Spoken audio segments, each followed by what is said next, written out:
ভগবতে বাসুদেবায়। ওম নমো ভগবতে বাসুদেবায়। ওম নমো ভগবতে বাসুদেবায়।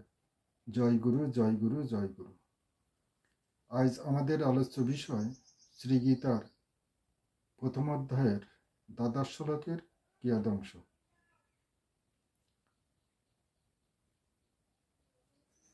সিংহনাদ, শঙ্খধ্বনি, দুর্যোধনের হর্ষ এবং ক্রুবৃদ্ধ, এই শব্দগুলির অর্থ জানার চেষ্টা করব। সাধক যখন গুরু উপদিষ্ট হয়ে সাধন ক্ষেত্রে ষটচক্রের সর্বনিম্ন মূলাধার থেকে বিশেষ ক্রিয়ার অবলম্বন করে চক্রে চক্রে বায়ু নিবন্ধন করতে থাকে, তখন সাধনার স্বল্পতা ও বাসনার প্রবল চাপে শরীরের অভ্যন্তরস্থ স্তম্ভীকৃত বায়ু প্রবল দীর্ঘ নিঃশ্বাসের বেগে বাইরে আসার সময়ে শরীর অভ্যন্তরে সিংহনাদের ন্যায় ধ্বনি উত্থিত হয়। সাথে সাথেই কোমল এবং গম্ভীর ধ্বনিও শ্রুত হয়। এটাই হলো যথাক্রমে সিংহনাদ ও শঙ্খধ্বনি।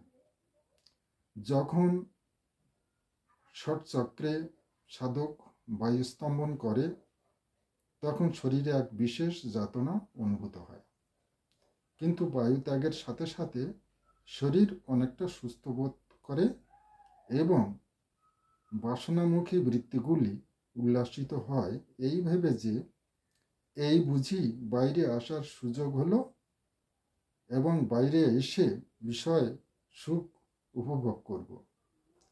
এটাই হলো দুর্যোধনের হর্ষধ্বনি।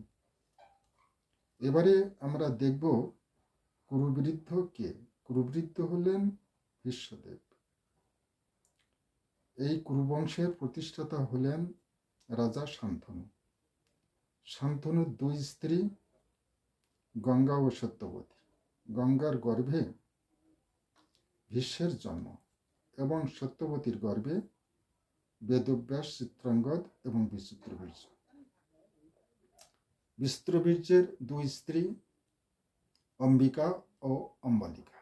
অম্বিকার গর্ভে ধৃতরাষ্ট্র এবং অম্বালিকার গর্ভে পাণ্ডু। ধৃতরাষ্ট্রের দুই স্ত্রী গান্ধারী ও বৈশ্যা। গান্ধারীর দুর্যোধনাদি শতপুত্র এবং বৈশ্যর যুযুৎসু। পাণ্ডুর দুই স্ত্রী কুন্তী, মাদ্রী।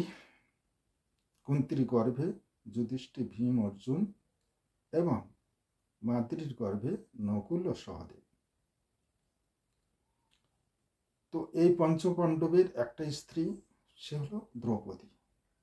এই পঞ্চপাণ্ডবই হলো আসলে পঞ্চবিন্দু। অর্জুনের পৃথক স্ত্রী ছিল সুভদ্রা, তার গর্ভে জন্ম হয় অভিমন্যুর। সঙ্গত কারণেই বোঝা যাচ্ছে যে ভীষ্মই হলেন কুরুবৃদ্ধ।